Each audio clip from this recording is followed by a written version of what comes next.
Welcome all. How are you doing today, everybody? Hello, everyone. Hello, Internet. Yes. Yeah. Hello, Internet. Yeah. Welcome to your computers and or phones. That's right. We've got another edition of Axanar After Dark. I am Jefferson Kelly, along with JP from Egotastic Fun Time, Cousin Cheeto from NerdTube, and Alexander Richardson. Do you have a YouTube channel or something that you run? No, not really. Nothing of note. So just plain old Alexander. A mailing address. We can. I'm just Alex. Go for graphics. Right, the graphics guy. Yeah. Alec will be unable to join us tonight. There is a major event that he needed to attend, and it's going to be something that will be some pretty decent news that we'd like to hear about, hopefully soon. So I'm glad you guys were. Are you saying that this is not a major event? Streaming? Yes. Bigger than this. Yeah.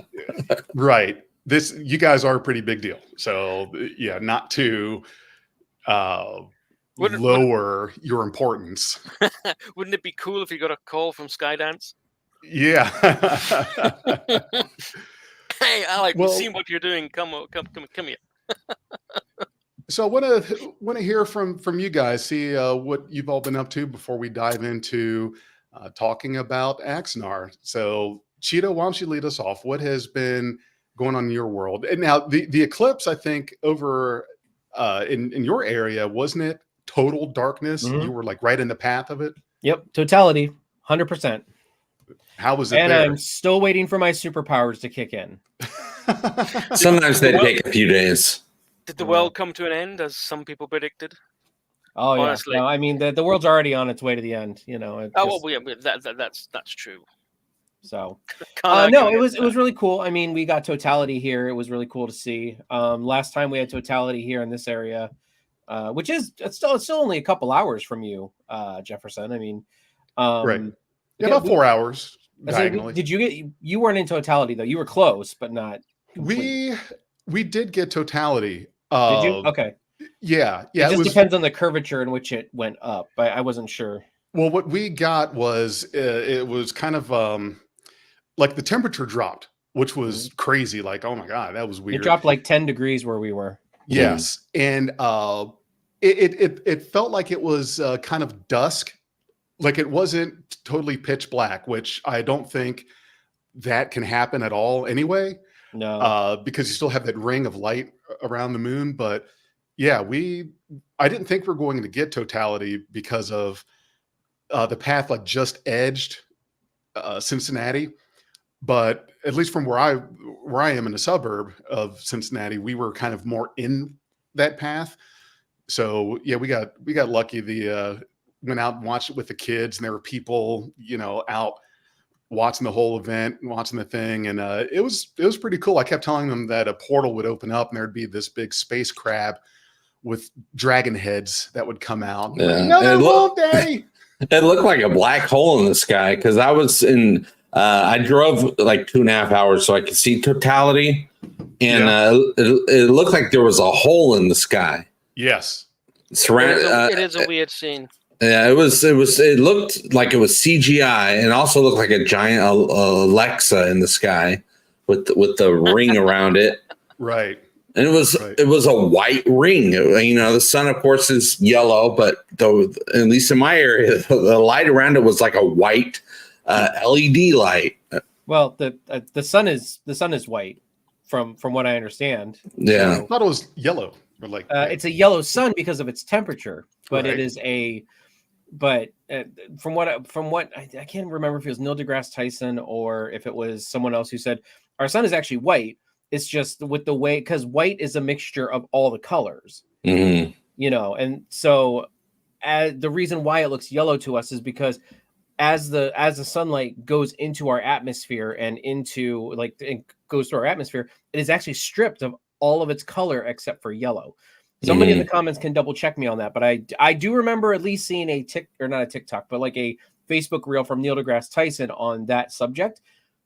I'm not saying Neil deGrasse Tyson knows everything, but usually when he says something, I at least think he's 90% in the know about it. So Yeah. he's not like me Right. who speaks right outside his rear end by watching a Facebook reel, like He doesn't watch the reels. He makes the reels. exactly.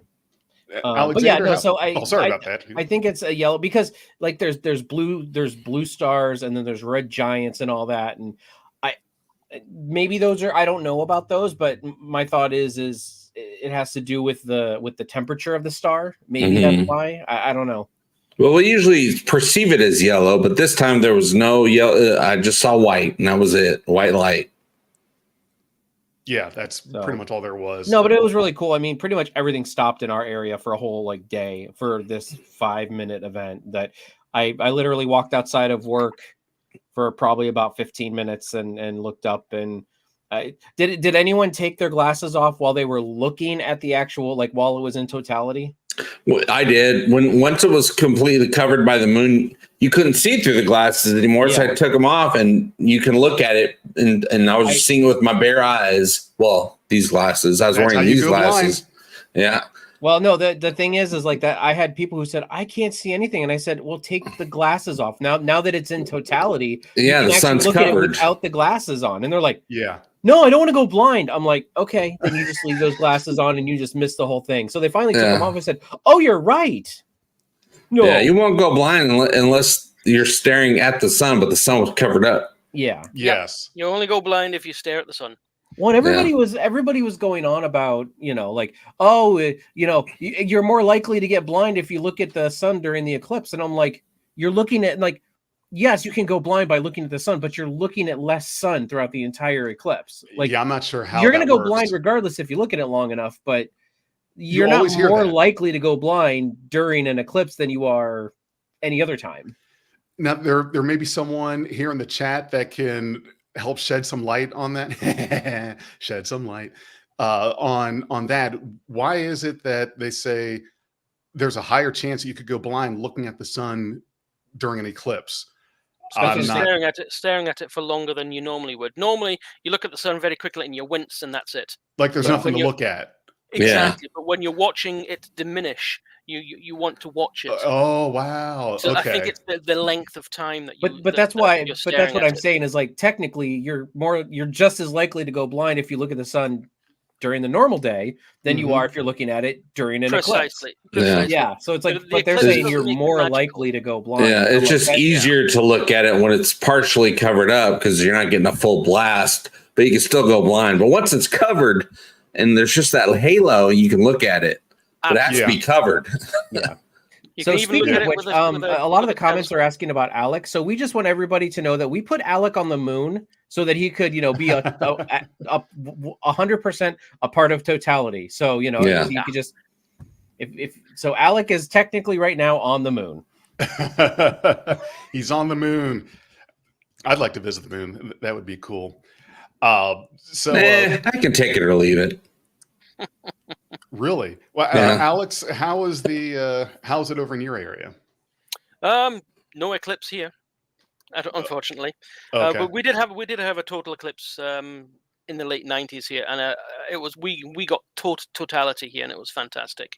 It was really good, really interesting time. But yeah, nothing much here at the moment. I'm just working away on the Geronimo blueprints, the deck by deck. It's taking me a while because the Geronimo has 2 secondary hulls. It's got 2, and it's basically like a shuttle carrier. So, isn't the Geronimo in Axanar? Yes, in the film. Okay, that's why I'm doing it. Yeah. I have a question for you. I'm glad you brought that up because I've been wanting to ask this in regards to a ship that has 2 secondary hulls like that. So there's basically like a main engineering and warp core in each one.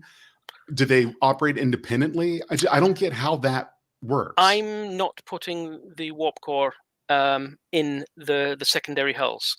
I've put it actually in the primary hull because the secondary hull, the secondary hull is shuttlecraft parking, maintenance, and crew quarters, and various ancillary stuff. And obviously, it's got 2 deflectors as well, which a lot of people don't realize take up quite a lot of space in the internal volume. Right. Right. So, Gotcha. but it's because the ships aren't too far advanced from the NX class. They basically got a massive, oversized NX class style warp core. Well, that's how I've drawn it anyway. Right. And it sits in the primary hull, right in the middle, nice and snug. Okay. With, Okay. and Well, I've already gone through the deck where you can see the power transfer conduits snake around. so what part of that work, and just to kind of answer what Ping Dynasty was talking about, looking for updates in regards to Axanar. So we're going to talk a little bit about the ship that Alexander's working on, because it is part of the film, so we can get a little bit into that.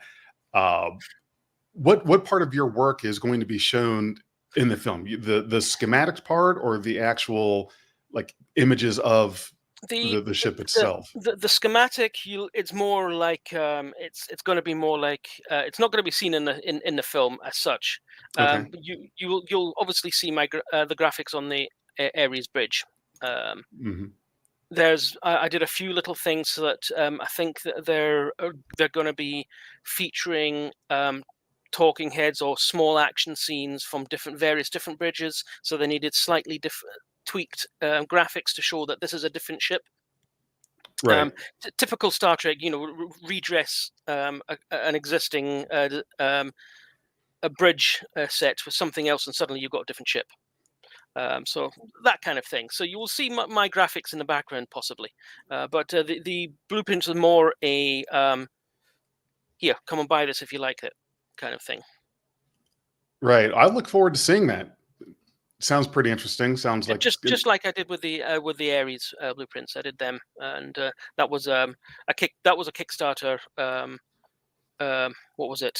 I think it was a goal for Kickstarter. If we raised so much, then the blueprints were released.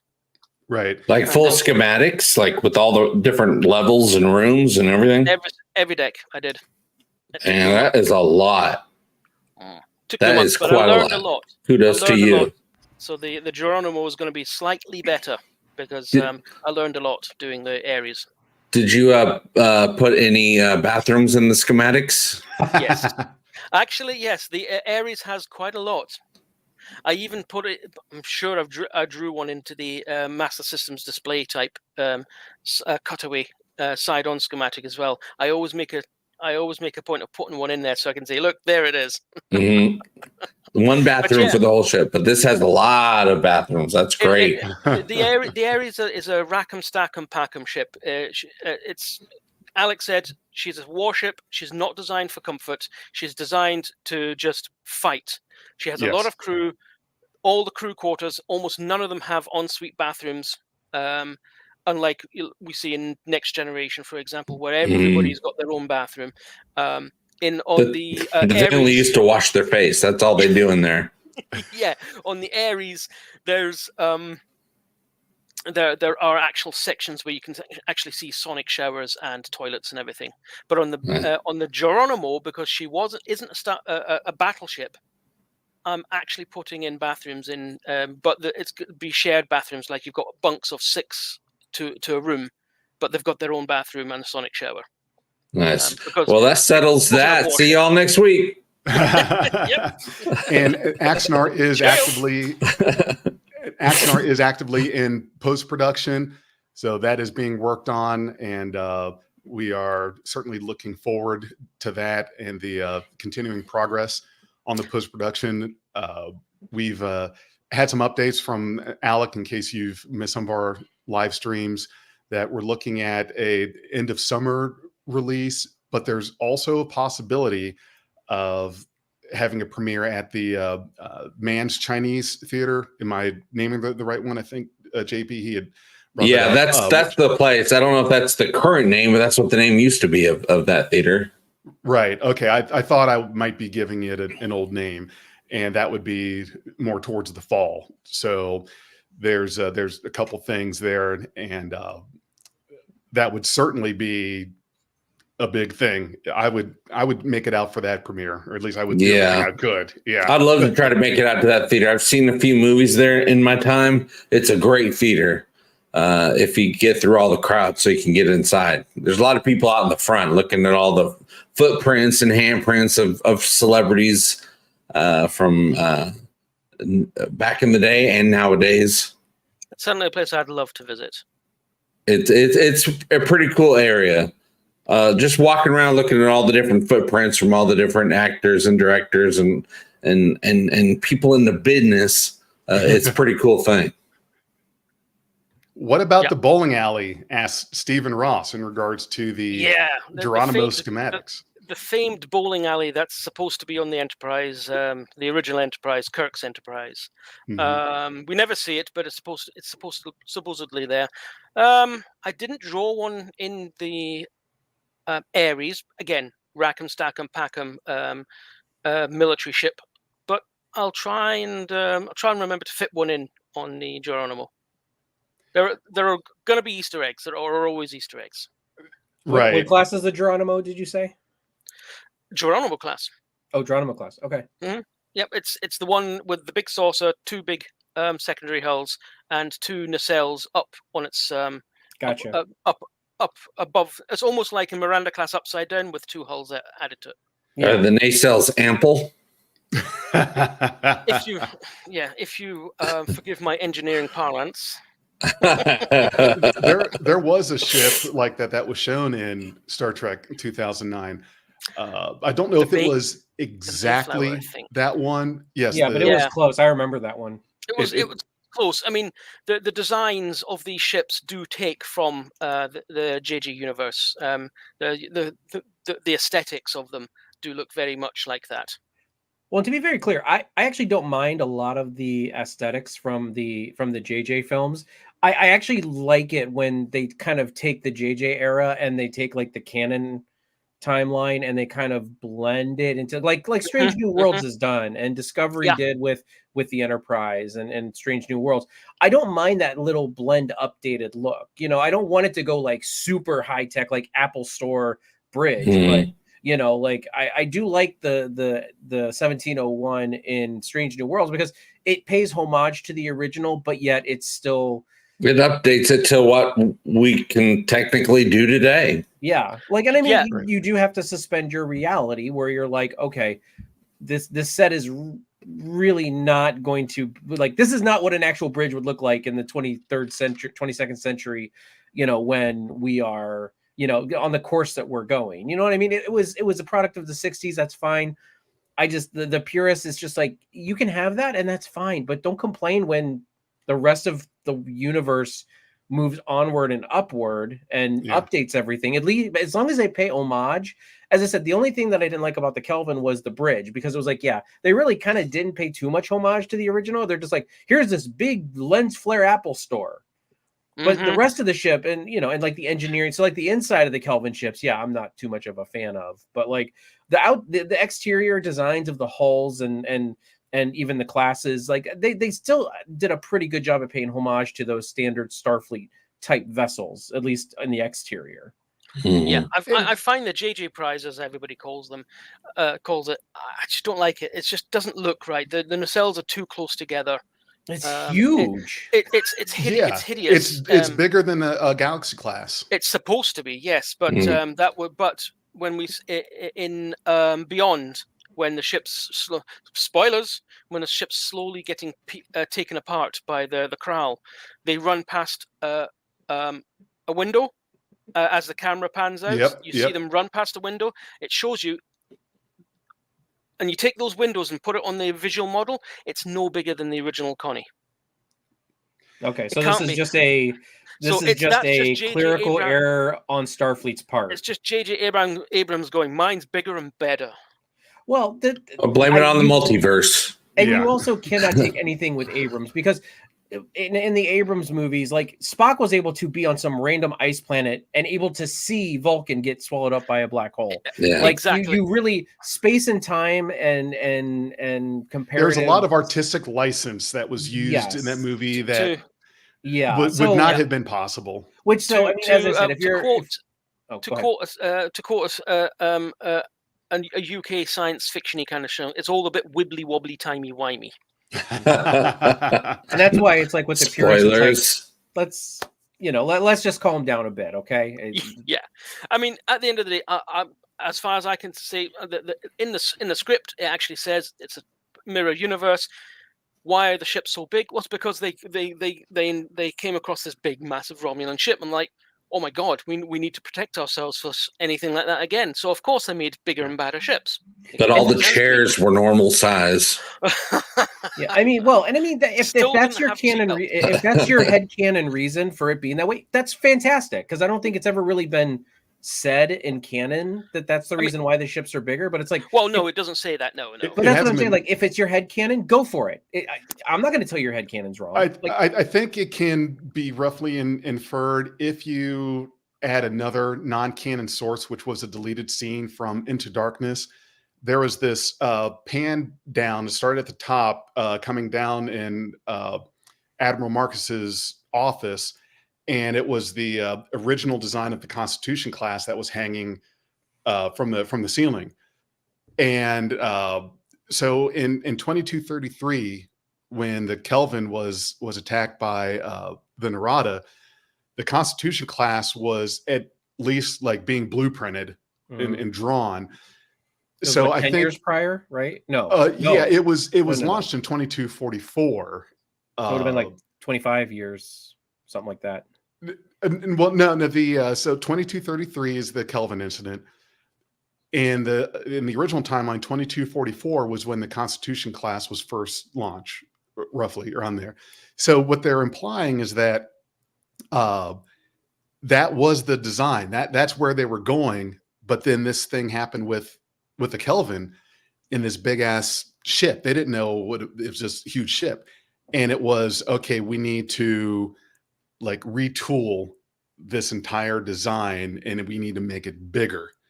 Need to just go huge, because there were survivors from the attack, and there were, of course, all kinds of scans and telemetry, and Starfleet probably shit themselves when they saw this thing and said, I think we have some dinky ships. We probably need to beef it up. And now, again, nothing I'm saying is canon, but if you take some of these scenes and like sort of infer it from what happened, that's kind of how it happened. So it makes sense. Well, but here's the other thing, though. If they had data and telemetry, wouldn't they know it was from like time travel? Like, wouldn't they see the tachyons? Like, when they scan the tachyons? Possible, yes. And, now you're getting too deep into it. That's exactly what I'm saying. Like, we can go down this rabbit hole. Absolutely. I'm a Star Trek geek. I embrace the minutiae. Yeah, well, we all are. That's why we're here, right? Wait, This is Star Trek? It's Star Trek. Or Star Trek, as some people say. Oh God, no, not Trek. Yeah. Don't say Star Trek. That's the worst. I still see it on the internet sometimes. I'm like, Trek. Really? At this point? Man. Yeah. It's probably done on purpose, though. Yeah, probably. My friends who aren't into Star Trek, do kind of that kind of stuff on purpose. They're like, well, aren't you watching Star Trek? I said, maybe. I'm experiencing it, not watching it. Yeah. JP, is there I'm sure we're going to circle around several times about Axanar, but is there anything new with the Orville? So you're the Orville guy that we've got. Well, the big latest rumor, and they say rumor, but I believe it because I've had some conversations with some people that matter. Now, other people that are friends of the Orville are now saying they've learned that the Orville has been renewed, but they don't know what the timeline is. Well, I've been saying that since last year. But now other people are finally coming out of the woodwork saying, yeah, they learned that the Orville's being renewed. So I believe it because I just know that that's true. I don't know what the conditions are. I don't know what the timeline is. Nobody does except for the people at the very, very top, Seth MacFarlane and all that. But yeah, the Orville is supposed to be coming back. Right now, there's no proof. There's no official announcement. I've been saying it for a while now, but I didn't have any proof, so I I didn't ever make a video saying, "Oh, the Orville's coming back," blah blah blah, because I didn't want to be the guy that said that and had no proof of it and had no idea how long it was going to be before an official announcement comes out. I figured, I'll just wait. What's the hurry? I'll just keep the light lit. And you don't need to be the scooper. I don't need to be a scooper. I'm not that type of content creator. Years ago, I thought about being the scooper. And then, after doing this for a few years, I'm like, I don't care. I don't need credit. I don't need the scoop. I don't need that. I just want more Orville. Let's do that. That'll serve the fandom better than anything I could say on the internet. But it's supposed to be coming back. We just don't know when. I hope it comes back soon, because we've been hearing that for quite a while, and I forgot already. I know we had come up with what it was on the last time we talked, but how long has it been since season 3 of the Orville ended? Gosh, when was that? It's been over a year for sure. Yeah, it ended. I think the finale, season 3 finale, I think it was the very beginning of August. Was that 2022? Was that 2022 or 2023? I don't even know what today is. It's been a while. Yeah. I think it'll still be a while. August 4th of 22. There you go. Say I'd lean towards 22. Yeah. I think even if they started filming today, which I doubt they're going to start filming today, but even if they did start filming today, I don't see, just knowing how much goes into production, how long it takes to film the thing from start to finish with no interruptions and to edit it and all that stuff, I don't see them being able to put out an episode of the new season until maybe the very end of 2025. Yeah. And then the rest of it would go into 2026. But who knows? They've figured out a lot of ways to save time with new technology. Seth has the new technology they created I think it's called Viewfinder, which really cuts down on how much time it takes to get effects going with the show. So maybe they're faster than they used to be because they just keep getting better and better. But I don't know. I don't want to presume what the facts are and without any true information. Right. Don Ranger Power, still a Power Ranger fan, said season 3 of the Orville is his number 2 streaming show of 2022, between season 6 of Cobra Kai and season 3 of High School Musical, the series. The series. I hope that wasn't a stutter. No, that's what it's called. Yeah. And then eventually they'll do a sequel. So they have High School Musical, the musical, the series, the sequel, and then they'll go from there. Title. I think they were planning on that. Cobra Kai was a hell of a good series. I was very impressed when that came out. I didn't know what to expect of it. And I thought, wait a minute, the focus of the show is going to be on the antagonist from the first movie. How's this going to work? And it's spectacular. Like, it's such a good I'm a show. few seasons behind on that, but I watched, I think, the first 3 seasons. It was great. Yes. I watched season 1, loved it, started watching season 2, got busy with other things, and I just haven't gotten back to it. That's usually the case. That's what happened with me. It's a bad thing. Not saying it's because it's bad. It's just it wasn't particularly gripping for me. It wasn't making me go, "Oh, I need to watch the next episode." Yeah, I always had to binge watch a season because I'm like, well, I don't know if I'm going to be compelled to tune in, every week or whatever. I need to binge it all now while I'm in the mood, and then enjoy the ride, and then whenever the next one comes out, I'll enjoy the ride for a day or two or a weekend. But things happen. We're adults. Things happen in our lives that we have to take care of, and then we forget. But always in the back of our heads, thanks to streaming and the internet, we're like, oh, it'll be there when I'm ready. Yeah, and speaking of streaming, your VCR set to record, Yeah. God, I remember trying to get a VCR set up with all to record something that's going to be coming on tomorrow, and I'm not going to be home, but I got to get it all figured out so it'll do it automatically. Oh, what a mess. And then what happens? The schedule gets delayed because of something, and you miss the last 5 minutes. Mm-hmm. And then there was a car chase. There's a car chase and the news broke in. The end of the football game, and you're like, no! And now the football game's ruined. I know what happened. Right, for the younger viewers among watching today, and VCR is long before TiVo. long before digital downloads. Listen, I was one of those kids that sat there and I would watch a show, but I would also record on the VCR, and then I'd pause the recording during the commercials, so there wouldn't be commercials in the final. Like, so when I go back and watch it, Wow, early editing. yeah, editing from a young age. Mm-hmm. Yeah. So what is this news that we keep hearing bounced around in regards to Paramount and CBS selling, merging, whatever it is? Here is my takeaway from all of that.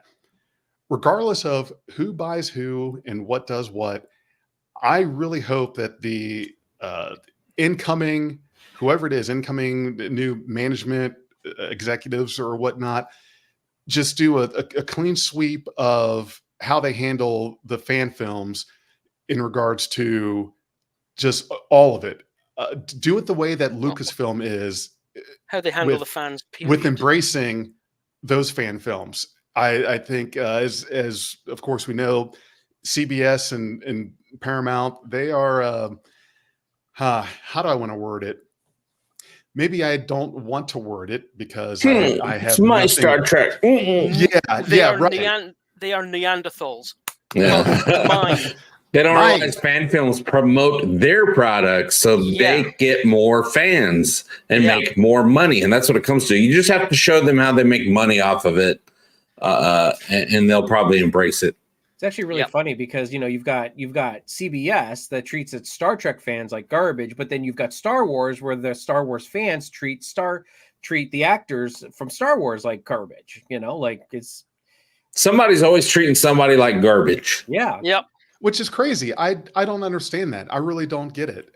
And if it were me, and this is probably why I'm not a shareholder studio executive, I don't know what my problem is, but if it were me, I would not have such issue with fans.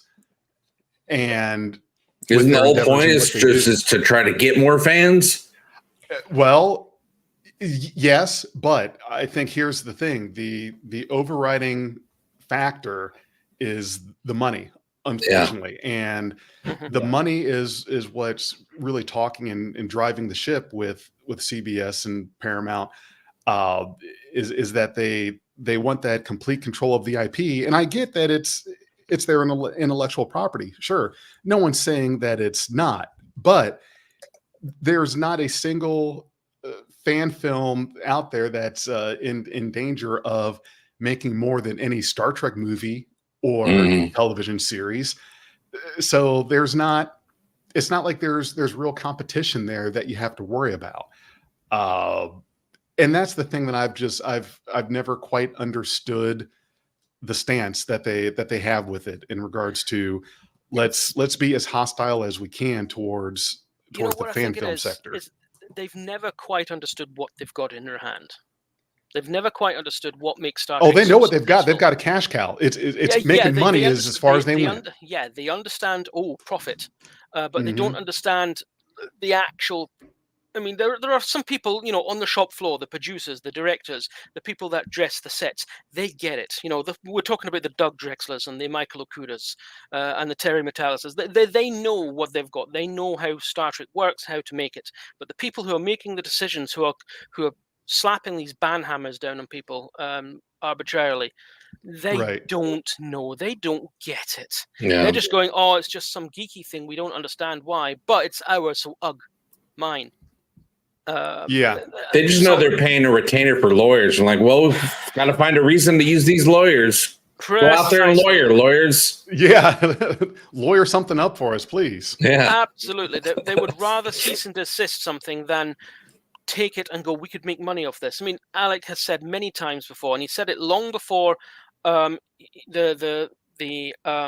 lawsuit even was filed, that he'd offered Axanar to CBS. He says, "We'll make it, and you then own it." I'm like, that's 100% of the financial risk on someone else, and then they automatically own it. And if it makes money, it's theirs. It's 100% profit, no risk involved whatsoever. You know, they could market it and make money from it because fans want these things, but they're just like, no. If it doesn't come from their own creative, I'd say call them creative minds, but they don't really have creative minds. They have creative minds working for them. If it doesn't come from their little sealed room of people making things up, they're not interested.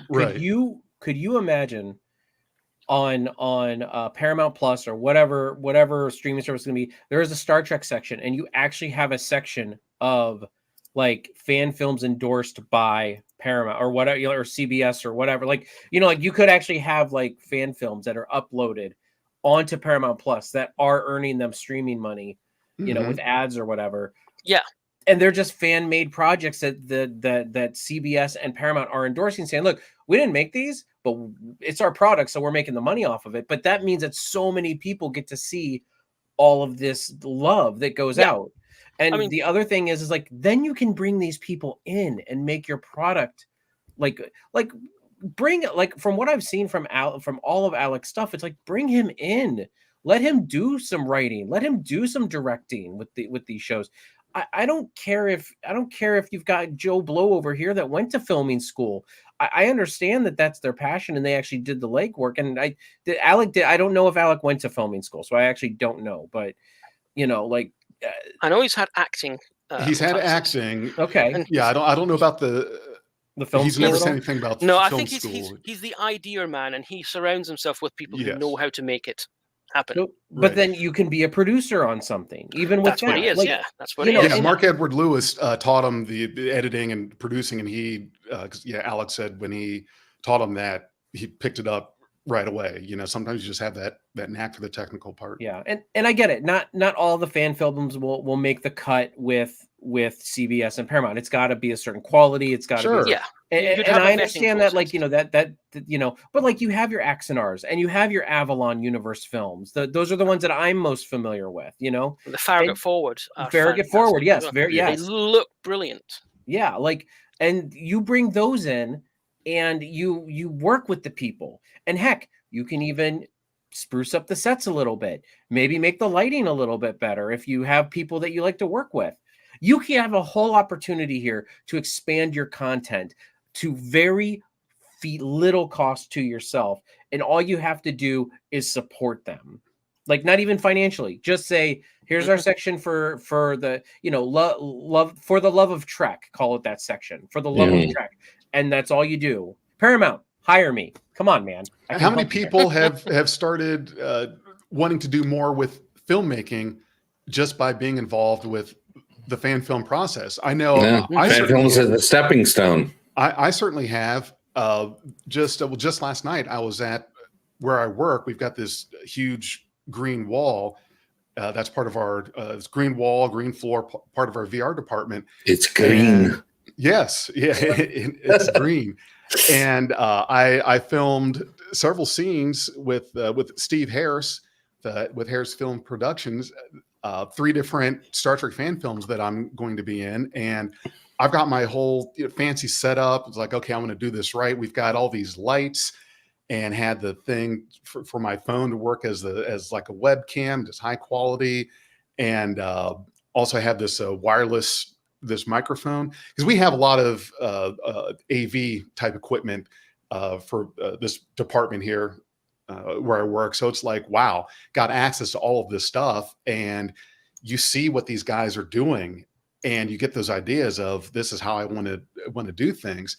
And I think that another important thing is to really fight in and believe in your work. Now, recently, the Icarus maneuver was taken down from YouTube, and the director of that, Mark Edward Lewis, he has filed an appeal for that. So we are hoping. I didn't hear that news. Icarus was taken down. Where have you been?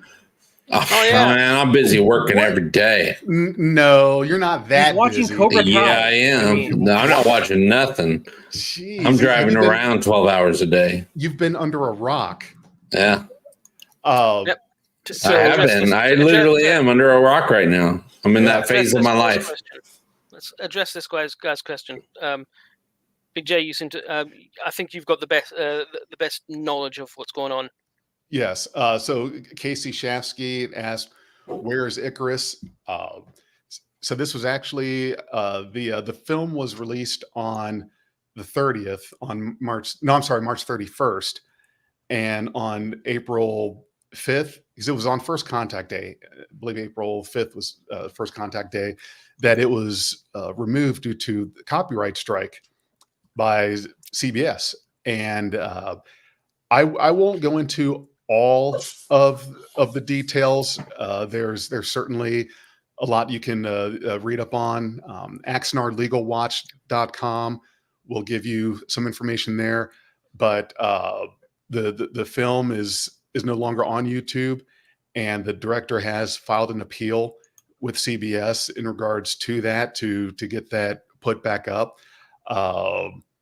So we're keeping our fingers crossed that works. I read the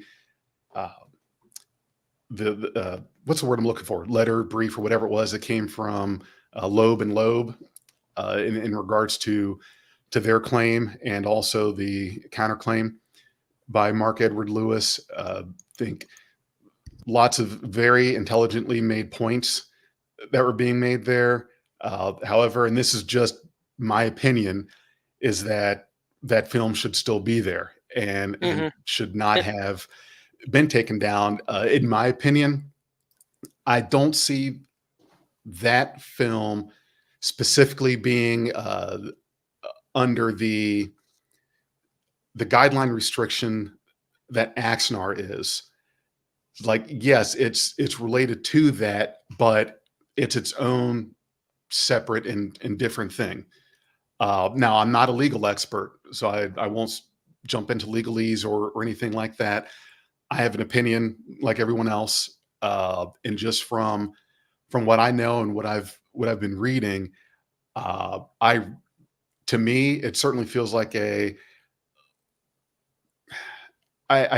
don't know that I want to use the word vendetta, but I feel like it was certainly a very directed, very concerted. Yeah. We're watching you and what you do, and as soon as you do the thing, we're on it. Yeah. And with all the Star Trek stuff out there, why are they picking on anything having to do with Axanar all of a sudden again? Do you know why I think? Why? Alec's sitting in the center seat, and they don't like Alec. They don't like how he took them on and actually beat them at their game. Right. I really think that I agree with you, Alexander. That's the thing, is that he was in it.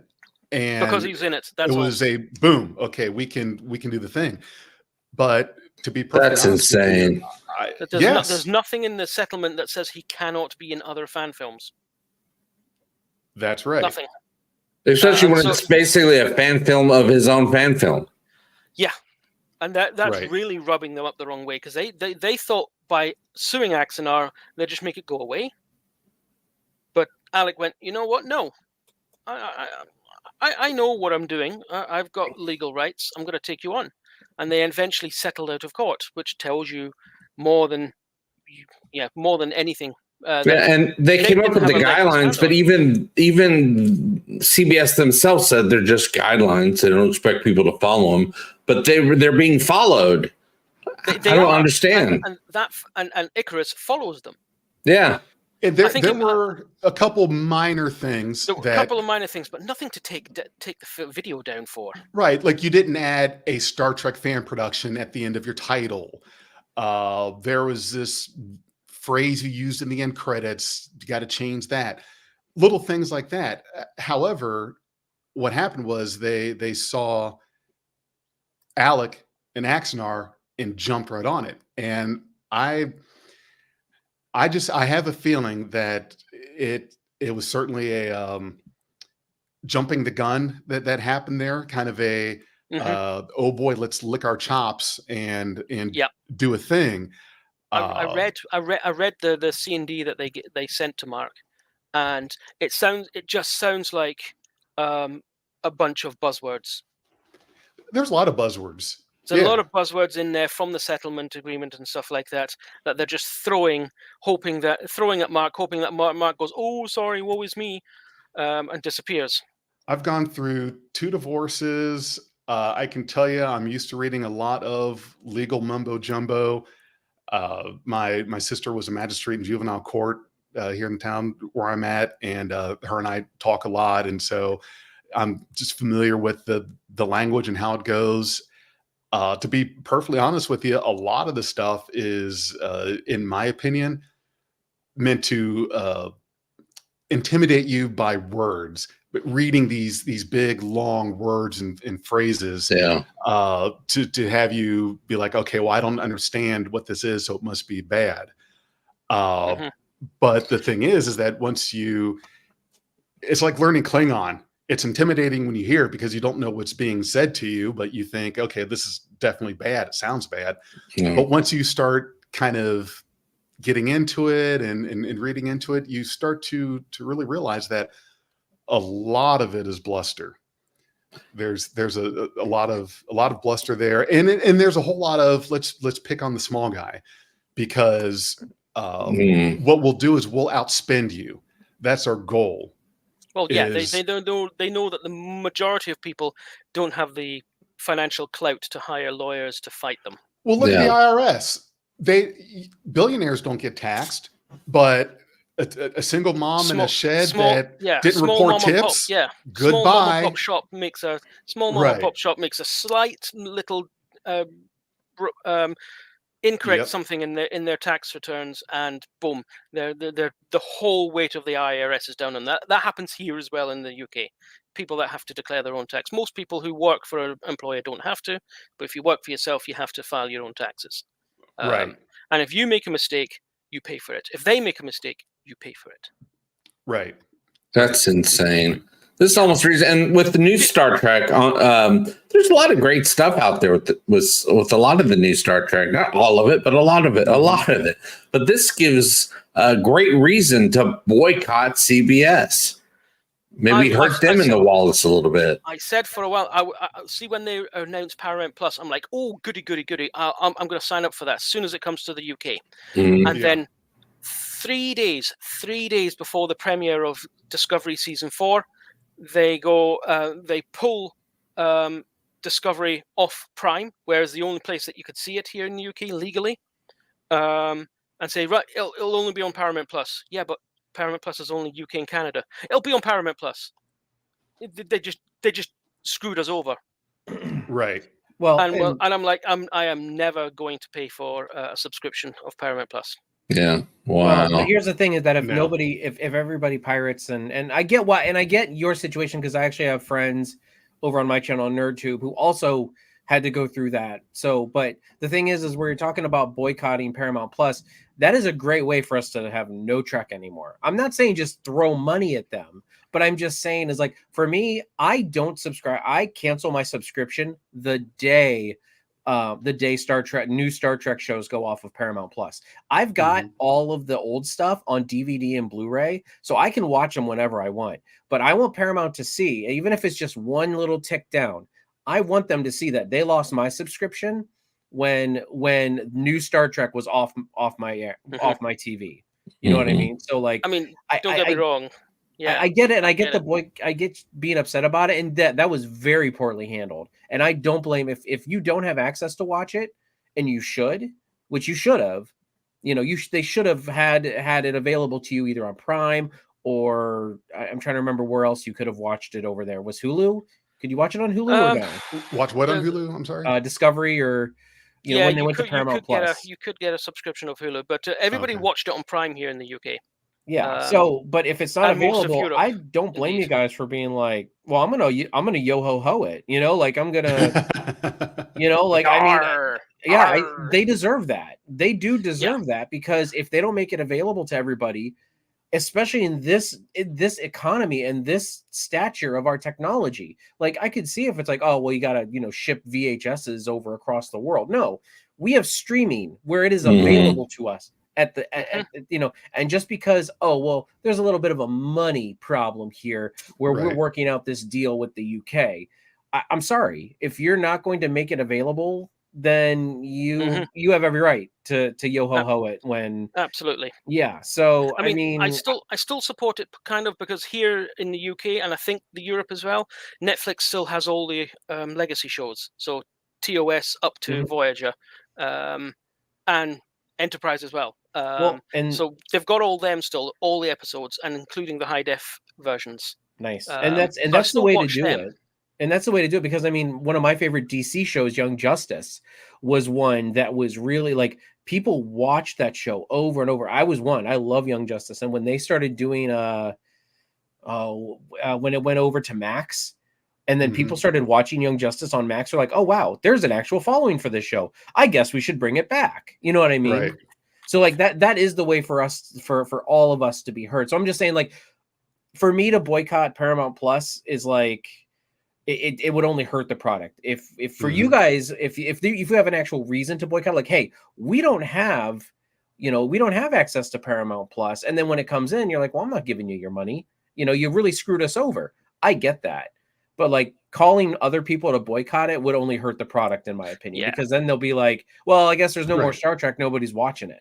Yeah, I would never. Unless that gets them to sell the IP to another company. Well, that would be nice. Yeah, just want to throw in one disclaimer for the group real quick. We are not legal scholars. We have opinions. We may interpret a word or phrase a certain way. It may be incorrect. It may be correct. Don't know. But we are interjecting with our opinion and feelings on certain I think it's things. called a discussion. I think it's been going on for thousands upon thousands of years. A discussion? Is that what this is? Yeah. What? A lot of people don't understand. A lot of people don't understand what discussion means, but. Oh yeah, especially in this day and age. Yeah, right. It's kind of like when you're watching a football game. Well, you should have called a running play. Yeah, we're all pros suddenly at football when we're sitting in the chair with the chips and dip and saying, oh, well, that was pass interference, or why didn't they run the ball or give it to this and that, and sure, but I'm not going to look over at you and say, oh, okay, well, you didn't play in the pros, so how are you making an opinion or any kind of judgment or assertion as to how this game should be played? It's a discussion. I'm an executive producer in my own mind. Do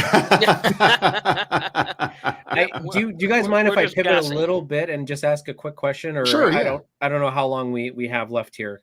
But a few more minutes. Somebody in the comments has been talking about, they don't want Disney to buy Star Trek. I completely 100% agree. What do you guys think about the Orville going into direct competition with Star Trek? I'm not like they've kind of had this this cohabitation, but like, what if like Orville kind of came back even stronger and they're like, you know what, we're going to do this. And we are in direct competition with Star Trek. We want to be your new Star Trek, because technically, I think the first season of the Orville was in competition with Star Trek, according to the audience, because the Orville came out, and then 2 weeks later, I think Discovery came out, and people were flocking to the Orville because Discovery didn't meet their expectations. And so right off the bat, especially with that first season, the Orville was getting so many eyeballs on the show because people were running away from, like, actively running away from Star Trek for that first season for both shows, really. I say bring it on. Usually competitions, healthy competition breeds healthy products. Mm-hmm. The Orville it really amazed me because I thought, and I was afraid about it, I thought it was going to be Family Guy in space. That's what I was worried that's about. how they advertised it. Fox advertised it that way because they didn't know how to describe it. To be fair, in the first season, they did have a bit of that in there, and it got less and less over subsequent seasons. The way that they hit issues like old-fashioned 90s Trek did was insane. Mm-hmm. The stuff that they took on, the hollow addiction, the whole thing with the Mocklins and the gender identity and Mocklins. The gender identity. Season 3 was phenomenal. There were others. There are certainly others, but it's just it was like, here's the Orville. They're hitting it. Like, we're addressing this, we're doing this, and we're putting these things that really make you stop and think. Like, oh my God, when the guy ended up stuck back in time and wanted to The Spoilers, guy. I know spoilers. that. Yeah, Gordon Malloy. yeah, right. Awooga, Gordon, Awooga, Gordon spoiler Malloy. boy. And he was going to get strong armed out of that place by his best friend. I mean, it's that was a horrible place to be put in. Conundrum, You have to. yeah. I mean, Mhm. he's got a family, but by following the rules, you're going to destroy that family. I mean, the family's going to end up not having ever Yeah. existed. But then I think there of the they are family in that front of he you. destroyed by getting with her, because she's supposed to have another family with another guy, and that family never existed. Exactly. So it's it's conundrum. It's the Tuvix conundrum all over again. You know, Right. to get Neelix and And- Tuvok back, you have to kill Tuvix. Well, remember with Trip, they had the Trip clone that was just basically there to be harvested. yes, yeah. Sim. Yeah, that was quite the moral conundrum right there. Yeah. But I like how they tackled it and they let Sim make the choice. Yeah. Or let him think he made the choice. Oh yeah.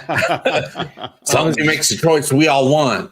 Yeah, as long as he makes the right choice. Yeah. I like the fact in Orville season 3 that each episode was as long as it needed to be, though. Like, Yeah. you know, like you notice at the Orville, there were some longer. There were some episodes that were an hour and a half almost. Almost an hour and a half, a couple of them. Yeah. Yeah. And that's what's so great, like about the Orville season 4 is that they let those episodes breathe. They were like, no, we need this amount. But then you had some episodes that were shorter where they're like, no, we don't need this much time. They weren't constrained by this 45-minute to 55-minute time constraint. They were like, no. Yeah, that's one of the things Seth wanted. He wanted to stop having to cut stuff. They had to cut stuff out of the previous seasons.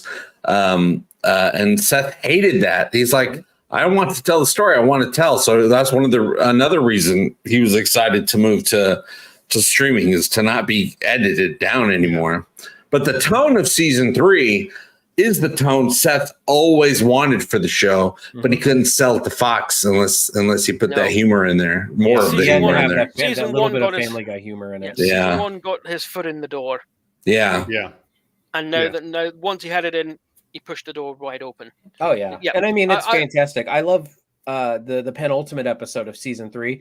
I'm a big Wing Commander buff from growing up. I used to play Wing Commander. Great game. Yeah. Oh yeah, that game the penultimate episode with all the fighters and stuff. I'm like, I want an Orville Wing Commander show, like a spinoff with pilots, like a carrier, and like with the success of that battle with the who are they fighting? The Mocklins? Yeah, I think in the penultimate episode, wasn't the Mocklin in the the Kalon. Oh, there was the Mocklin and the Krill. The Mock Krill. Yeah. But that episode, I'm right there. I'm like, oh, I want a Wing Commander show. And you know what? You know who the Admiral? I want them to bring in as the Admiral of this new like carrier wing of Mark Hamill. Make him the Admiral of that whole, because he played Blair in the old Wing Commander games. So like, yeah, I'm like, oh yeah, good old Admiral Blue Hair. Yep. Sturm vom Alk. I hope I pronounced that correctly. Wanted to say thank you for the great compliment that you gave there. And we could go ahead and wrap up here, because my main goal is that none of us sitting here gets sued or gets a cease and desist. So hopefully I've accomplished that. We'll have to find out. If I just drop off the face of the planet, or any of you guys do, let's do like safety check-ins.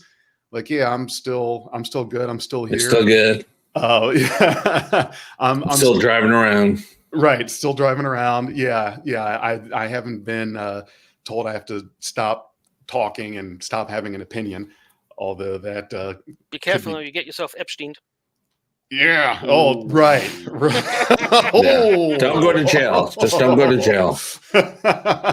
I mean, look, I'm not saying he didn't deserve it, but we know. It's quite obvious, isn't it? There was this this GIF I made, and the title of it was I'm trying to remember, like footage from Jeffrey Epstein's cell on the night he committed suicide. And it was the scene from DS9 where Worf jumped up behind, and snapped the neck of Weyoun? Weyoun. Yes, Jesus. Yes. Yeah, when Worf snapped Weyoun, was it Weyoun 6? Yeah, he got a bit cocky and got in front of Worf, who just went. that was security footage of Jeffrey Epstein committing suicide in his cell, and that was the scene I should. Yeah. That was funny. Maybe he saw a squirrel and just turned his neck too fast. Squirrel. This is taking a wild turn here at the end. Yeah, Oh Yeah. yeah, it got crazy. push it in there Yeah. before we lose people. Okay, so thank you, audience, for coming out to sit with us and spend time with us. I hope none of you get sued either, or any cease and desist from talking or having an opinion. So going to keep our fingers crossed there. And I say that in jest, of course. I'm just kidding. For anyone who is not able to get the sense of humor or sarcasm there, man, I'm going to catch all kinds of hell for this. It's right. You'll be it's all right- right. It's right in my wheelhouse, so I get it. Well, thank you everyone for joining us. This was another edition of Axanar After Dark, and we will be seeing you again shortly, and want to tell you all to live long and prosper. Peace and long life. Have a good time. Have a good day. Yeah. Be